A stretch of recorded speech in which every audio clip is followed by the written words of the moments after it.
गोरखपुर 7 दिसंबर 2025। आज सरस्वती भवन जगन्नाथपुर गोरखपुर में चल रहे श्रीमद् भागवत कथा का तीसरा दिन रहा। आज व्यासपीठ पर विराजमान कथावाचक पूज्य गोस्वामी डॉक्टर विनय जी महाराज ने नरकों का विस्तार से वर्णन किया।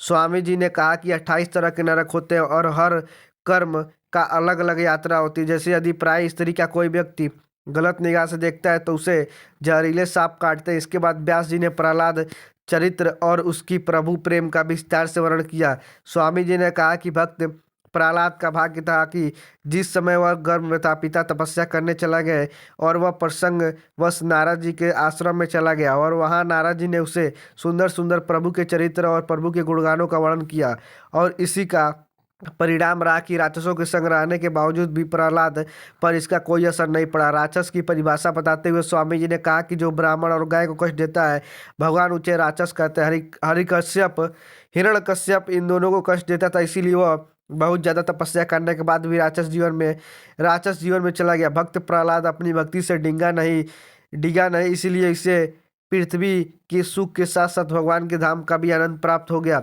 कथा के अंत में श्रीमद् भागवत भगवान की आरती की गई। आज के मुख्य यजमान लोकप्रिय पत्रकार श्री सुजीत पांडे सब परिवार रहे।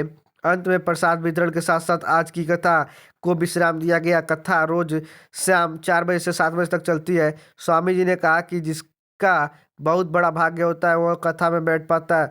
आज की कथा में मुख्य रूप से स्नेहा शर्मा, रुक्मणी पांडे, एडवोकेट उषा मिश्रा, पिंटू, शुभकरण शर्मा, राघेंद्र श्रीवास्तव, प्रवीण पांडे रहे। परिणाम का पाठ पंडित जयप्रकाश मिश्रा जी ने कहा।